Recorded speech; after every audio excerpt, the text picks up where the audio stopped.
Hola amigos, bienvenidos a la cuarta parte y final de la serie Masada y la Guerra Judeo-Romana. Recuerden que las partes primera, segunda y tercera las pueden encontrar en este mismo canal.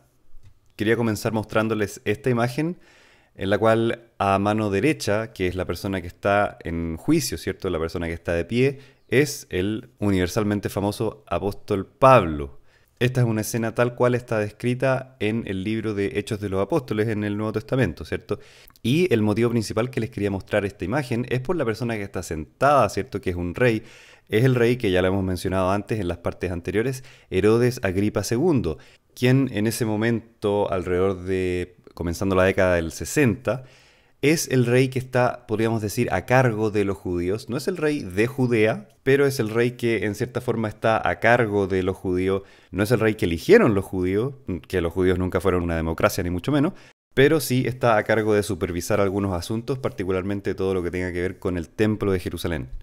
Quería comenzar con la figura de Herodes Agripa II, porque Flavio Josefo nos muestra un discurso que supuestamente él emitió en los primeros días de la rebelión judeo-romana. Hay que tener cuidado con estos discursos de Flavio Josefo porque si bien es muy poco probable de que las personas hayan dicho, digamos, esas palabras al pie de la letra, de que sea un escrito preciso, copiado de lo que se dijo ese día, bien sirve para transmitir en general las opiniones, el pensamiento de determinados individuos, de determinados personajes. Entonces acompáñenme ahora a que lo leamos juntos. Es un discurso largo, pero yo lo encuentro fascinante y traten de trasladarse a la mentalidad de la época. Ese es el objetivo. Pasando a su presente pasión por la libertad, les cuento que llega demasiado tarde. Ya pasó el tiempo en que deberían haber luchado por nunca perderla. Hubo por seguro un momento en que deberían haber esforzado cada nervio por mantener distancia con los romanos. Eso fue cuando Pompeyo invadió este país. Pero nuestros ancestros y sus reyes, que a pesar de ser superiores a ustedes en riqueza y su fortaleza de cuerpo y alma, fracasaron en resistir una pequeña fracción del ejército romano. ¿Y acaso ustedes, siervos por herencia, ustedes cuyos recursos quedan tan cortos en comparación a los que primero cayeron en sumisión, ustedes van a desafiar a todo el imperio romano? Miren a los atenienses, miren a los espartanos, miren a los macedonios. Incontables naciones, hinchadas con gran orgullo en su declaración de libertad, se han rendido. ¿Y ustedes solamente van a rechazar servir a aquellos que han sometido a todo? ¿Dónde está el ejército? ¿Cuáles son las armas en las que se confían? ¿Dónde está su flota para barrer los mares romanos? ¿Dónde está su tesoro para enfrentar el costo de las campañas? ¿Realmente creen que irán a la guerra con egipcios y árabes? ¿Van a cerrar sus ojos a la fuerza del imperio romano? ¿No son capaces de medir su propia debilidad? ¿Acaso nuestras fuerzas no han sido derrotadas incluso por naciones vecinas cuando ellas no han encontrado rival en todo el mundo habitado? Incluso ese mundo no ha sido suficiente para su ambición, puesto que, no contentos con establecer su frontera al oriente del Éufrates, al norte del Danubio, al sur Libia por las regiones sin explorar, al oeste en Gades, esto es Cádiz en España, ellos han buscado un nuevo mundo al otro lado del mar, han llevado sus armas hacia la tierra de los bretones, antes desconocidos por la historia. Les pregunto entonces, ¿tienen ustedes más riquezas que los galos, más fuerza que los germanos, más inteligencia que los griegos y más números que todas las naciones del mundo? ¿Qué es lo que nos inspira con tanta confianza para desafiar a los romanos? Los dalmacios también, que tantas veces se han levantado por la libertad, cuyas constantes derrotas los han dirigido a juntar sus fuerzas para una revuelta nueva, ¿acaso no viven ahora en paz bajo una sola legión romana? Consideren la muralla defensiva que tenían los bretones, ustedes que ponen su confianza en las murallas de Jerusalén. El océano los rodea, viven en una isla no más grande que en extensión que la parte del mundo en que nosotros vivimos, y aún así los romanos han cruzado el mar y los han esclavizado. 4 legiones ahora guardan esa gran isla. Se fijan entonces que si uno se pregunta, bueno, ¿tenía alguna posibilidad de éxito la rebelión judía? Si me preguntan a mí, bueno, yo soy más de la opinión de Herodes Agripa, ¿cierto? Y finalmente es la misma historia la que nos dio la razón a nosotros. No existía ninguna posibilidad de que este pueblo débil, pequeño, de esta tierra tan insignificante, marginal dentro del Imperio Romano, pudiera mantener a los romanos afuera incluso aunque si lo hubiera logrado, todavía estaba todo el mundo oriental que también estaba conformado en un imperio que era el Imperio Parto, ¿cierto? Que venía desde Irán, dominaba toda Mesopotamia y estuvo muy cerca de establecer dominio en el Levante, incluyendo Palestina, Judea, ¿cierto? Entonces, en esa época simplemente no había posibilidad de mantener por largo tiempo una entidad independiente. Pero después de este éxito inicial que tuvo la rebelión judía en el año 66, los rebeldes persistieron en su lucha por una convicción absoluta, una convicción de orígenes ideológicos, ¿cierto?, que vienen desde la cuarta filosofía, estos líderes que están propagando las ideas de que Dios está del lado de los judíos, de que Dios por fin viene a cumplir las profecías, a cumplir el fin de este ciclo histórico y el comienzo de una nueva era en la cual el pueblo de Israel tiene un rol protagónico. Este era más o menos el pensamiento de varias líneas ideológicas de los judíos. Pero Dios no se hizo manifiesto y el que no tardó en hacerse manifiesto en Palestina fue el general romano Vespasiano. Veamos cuáles son los hechos que ocurren en el año 67. Entonces, con el objetivo de poner orden en Palestina, Nerón, que todavía es emperador romano, designa a Tito Flavio Vespasiano, un general veterano de las campañas en Britania algunos años atrás, pero que en ese minuto estaba retirado. Lo convence para que se convierta en el general a cargo de la reconquista de Palestina y especialmente de Judea. Mientras, recordemos, se había formado un gobierno provisorio centrado en el Templo de Jerusalén. El núcleo de este gobierno no eran líderes rebeldes, sino que eran los mismos altos oficiales del sacerdocio del templo, ¿cierto? Por lo que era un liderazgo con tendencias más moderadas, pero que no le quedó otra alternativa que ponerse del lado de todo el pueblo judío en esta rebelión contra los romanos. En este contexto es que Flavio Josefo, el autor de todos los escritos con los cuales sabemos de esta época, él en persona es designado general para defender la región de Galilea. What? Cuando comience la invasión romana. Esta invasión efectivamente llega. Vespasiano desembarca 3 legiones en la ciudad de Ptolemais. Recordemos que la costa, en particular Cesarea, Ptolemais, están totalmente controlados por los romanos todavía, y la rebelión judía se desenvuelve principalmente más hacia el interior, hacia las regiones, las aldeas más rurales. Una de estas aldeas es Yotfat, en la mitad de las montañas de Galilea. Fue la que resistió un largo y sangriento asedio bajo el comando de Flavio Josefo en persona. Pero los rebeldes judíos en Yotfat, que Flavio Josefo en sus escritos en griego le dice Iotapata, los judíos no fueron capaces de resistir un ataque de 3 legiones romanas. Recordemos, son la 10ª Fretensis, la 15ª Apolinaris y la 5ª Macedónica.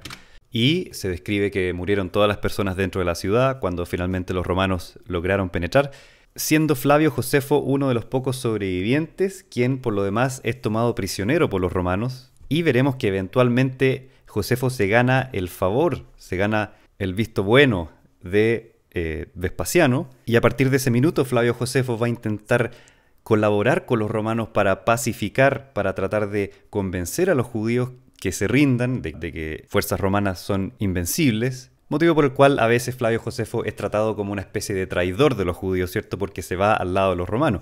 Y efectivamente Josefo queda por varias décadas más como un protegido de la familia de los Vespasianos, por eso que Josefo, que originalmente no tenía el nombre Flavio, adopta, se le entrega el honor de llevar el nombre Flavio, que era el nombre de la familia de Vespasiano, ¿cierto? Y es en estas condiciones en Roma donde Flavio Josefo puede finalmente escribir todos sus escritos y escribir y dejarnos para la posteridad todo lo que él sabe de la historia del pueblo judío.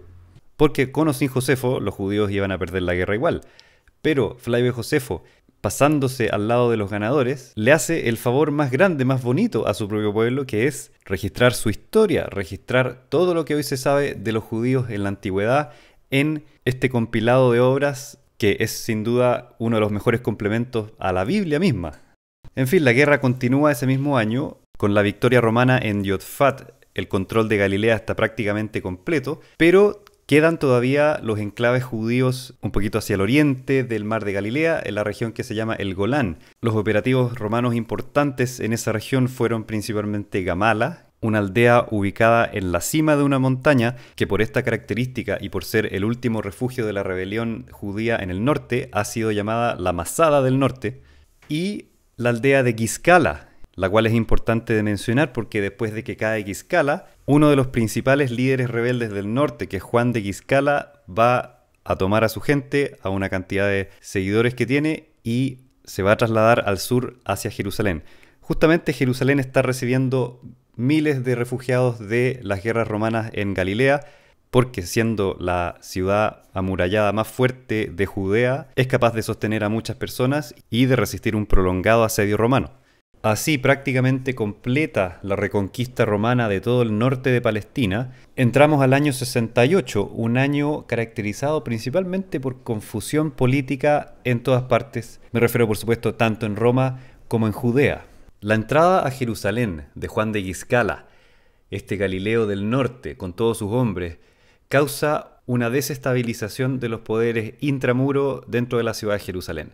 Hasta ese momento, el liderazgo en Jerusalén estaba encabezado por un personaje llamado Hanán ben Hanán, o en una forma más latinizada, Ananus ben Ananus, quien había sido previamente un sumo sacerdote y por supuesto que representaba al establecimiento sacerdotal tradicional del Templo de Jerusalén. Él, por lo tanto, estaba a cargo de este gobierno provisional de Judea, pero como dije, su liderazgo se vio obstaculizado por la llegada de este otro líder, Juan de Guiscala, quien tenía la intención de convertirse en el único líder indiscutido de toda la rebelión, ¿cierto? Porque a fin de cuentas era el establecimiento sacerdotal el que originalmente había cooperado con la presencia romana, tenía esta visión un poco más moderada de las cosas, no tenía este espíritu tan intensamente rebelde que caracterizaba a la gente del norte. Hay un grupo dentro de Jerusalén que llamamos los celotes, que responden al liderazgo de Eleazar ben Simón, quien había sido uno de los generales que había logrado la victoria en el paso de Bet Jorón. Eso lo vimos en el video anterior. Paralelamente, fuera de las murallas de Jerusalén, en el territorio especialmente rural y desértico al sur de Jerusalén, tenemos dos grupos principales. Uno de ellos son los Sicari, un grupo más bien extremista bajo el comando de un tal Simón Bar Giora, quienes en ese momento son los que controlan Masada, y otro grupo que es mencionado que son conocidos étnicamente por su nombre étnico, que son los idumeos, o si quieren los edomitas. Todos estos van a tener alguna participación en el choque entre facciones que va a ocurrir en Jerusalén durante el año 68 y 69. En esos años la ciudad amurallada de Jerusalén tiene un tamaño más grande de lo que nunca había tenido antes y de lo que nunca tuvo después en la historia. Y se caracteriza por tener este fenómeno de murallas externas y murallas internas, incluido el complejo del Monte del Templo, que es en el fondo una especie de ciudadela dentro de una ciudadela.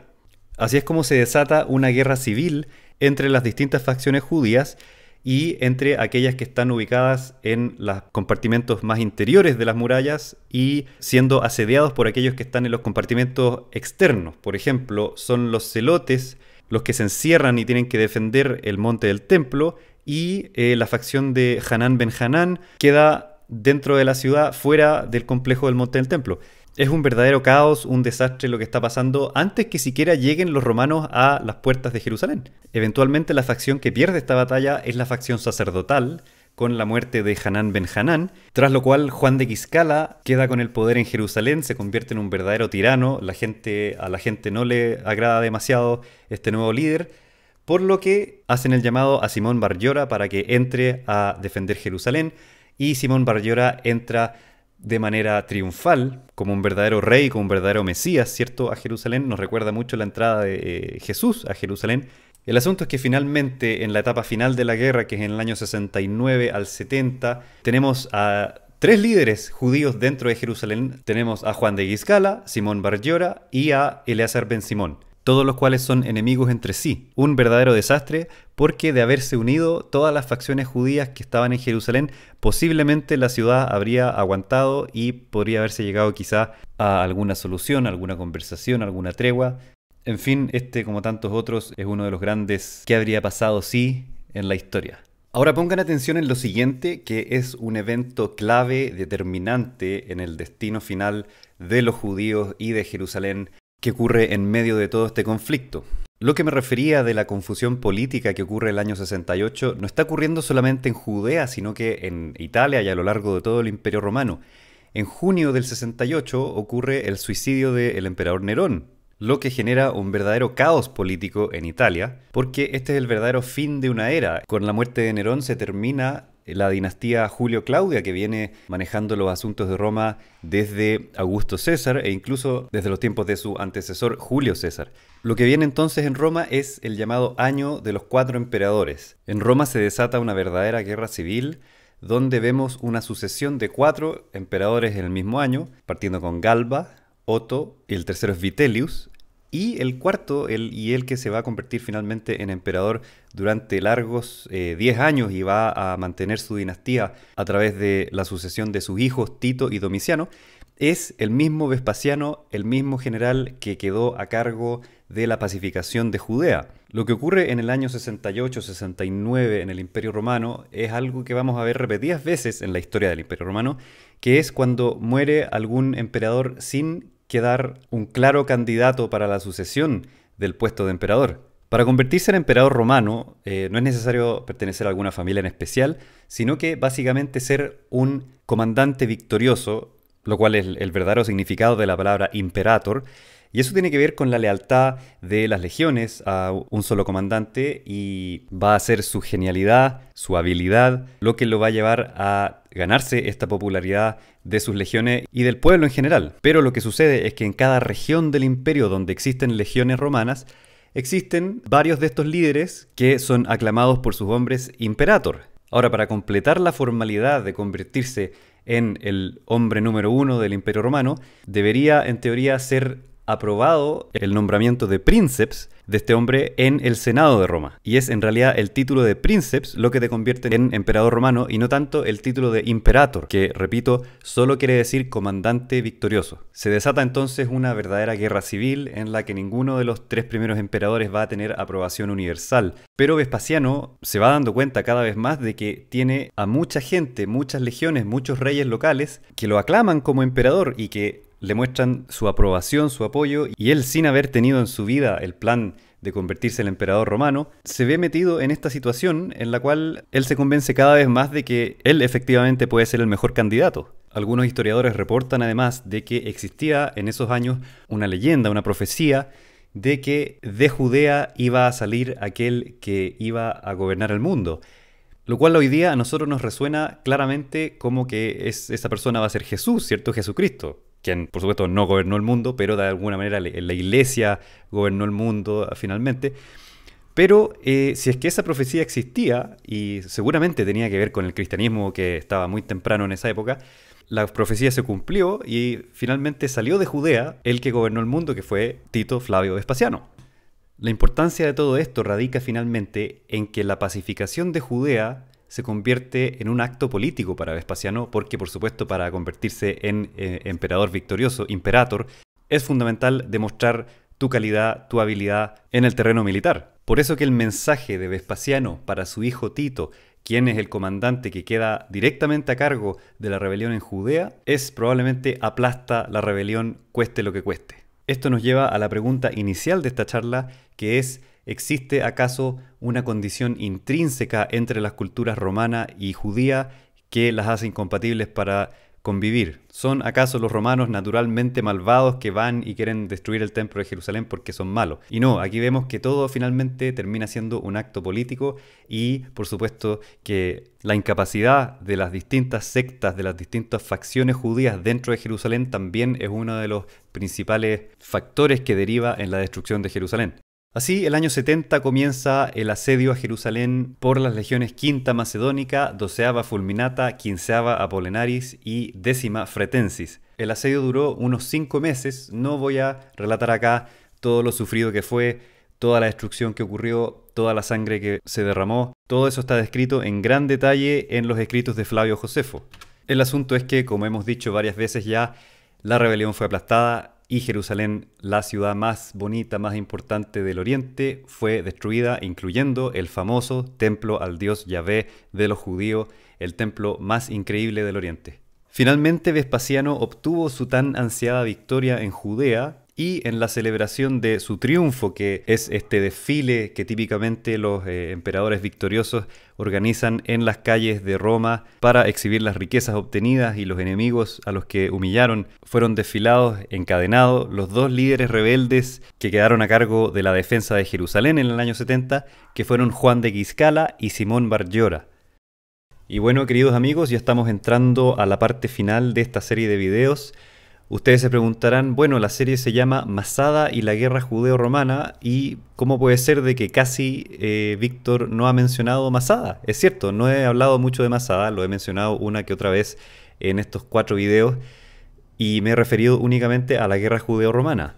Resulta que hoy día, efectivamente, Masada es el sitio turístico más visitado de Israel, y la mayoría de las personas que han escuchado algo de esta historia la han escuchado precisamente gracias a Masada, gracias a que hicieron alguna visita a Masada, y porque precisamente en la narrativa nacional israelí, Masada tiene un lugar tan importante, es un símbolo nacional para toda la ideología sionista que hizo posible la existencia de Israel, y es presentada como una historia de heroísmo, donde unos pocos defendieron su patria, donde los pocos lucharon contra los muchos, es presentada como la última resistencia del pueblo judío contra la tiranía de Roma, ¿cierto? Estos guerreros que dieron su vida por la patria, dieron su vida por la libertad. Pero en estas charlas yo quise presentar Masada como lo que fue, ¿cierto? Que es un episodio menor en todos los sucesos que pasan en contexto de la guerra judeo-romana. El motivo que este tema me apasiona, el motivo por el cual yo sigo yendo a las excavaciones de Masada cada vez que puedo, cada año que tengo la oportunidad, no es porque yo crea que es el símbolo de la resistencia del pueblo judío, ¿cierto? Nada que ver. Lo que encuentro más interesante de todo son todos los sucesos previos, toda la guerra que parte en Galilea, continúa en Judea, todo lo que pasa con Flavio Josefo, todo lo que pasa con Vespasiano, todo lo que hemos presentado en resumen en esta serie de videos. La particularidad de Masada es que, siendo una montaña en la mitad del desierto, aislada, ha sido ocupada por seres humanos muy pocas veces, y una de ellas es precisamente este episodio donde los rebeldes se concentran en Masada durante y después de la guerra judeo-romana. Por lo tanto, es potencialmente para el arqueólogo un verdadero viaje al pasado, 2000 años atrás, hacia el año 70, hacia el año 73 después de Cristo. Vimos entonces que Jerusalén, la capital del mundo judío, es destruida en el año 70, la legión décima Fretensis queda a cargo de la ciudad, pero obviamente el fenómeno de la rebelión judía todavía no se termina, quedan bandas, grupos de rebeldes todavía dando vuelta, y a pesar de que murieron muchos judíos, todavía quedan muchos en Palestina, ¿cierto?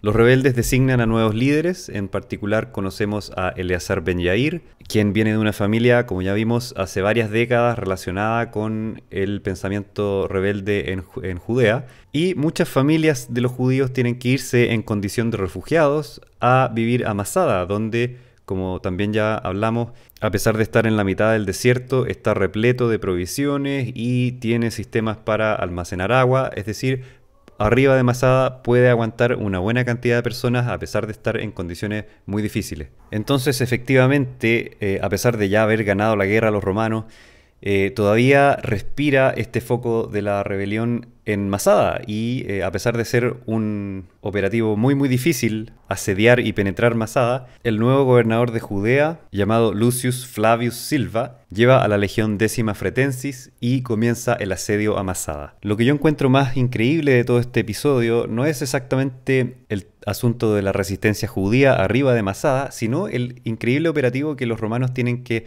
montar para penetrar Masada. La rampa de asedio que construyeron los romanos todavía puede verse hasta el día de hoy. Es como si uno, como dije recién, viajara hacia el pasado y puede ver cómo están trabajando los romanos creando esta rampa de asedio que sigue intacta hace 2000 años.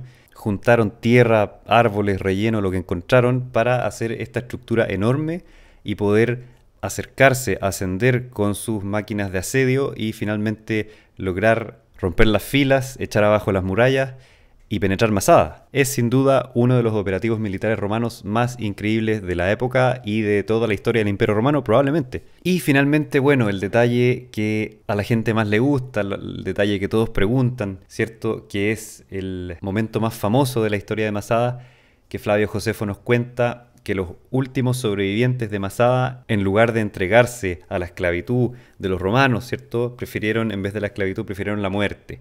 Eso significa a través del suicidio, ¿cierto? Y lo que ocurre en Masada, según los escritos de Flavio Josefo, es un suicidio masivo. Una de las grandes preguntas que ha quedado abiertas en la historia de la arqueología es, bueno, ¿ocurrió realmente el suicidio masivo de los últimos rebeldes judíos? Al menos después de las excavaciones de los años 60 de Yigael Yadin y las nuevas excavaciones renovadas por la Universidad de Tel Aviv, de la cual yo formo parte, no se ha encontrado, digamos, algo que parezca como restos humanos, ¿cierto?, de un suicidio masivo. Al menos no se ha encontrado en la arqueología, es imposible saber a esta altura si es que realmente ocurrió hasta que aparezca alguna evidencia. Este suicidio colectivo ha sido presentado en la narrativa nacional israelí como un acto heroico, ¿cierto?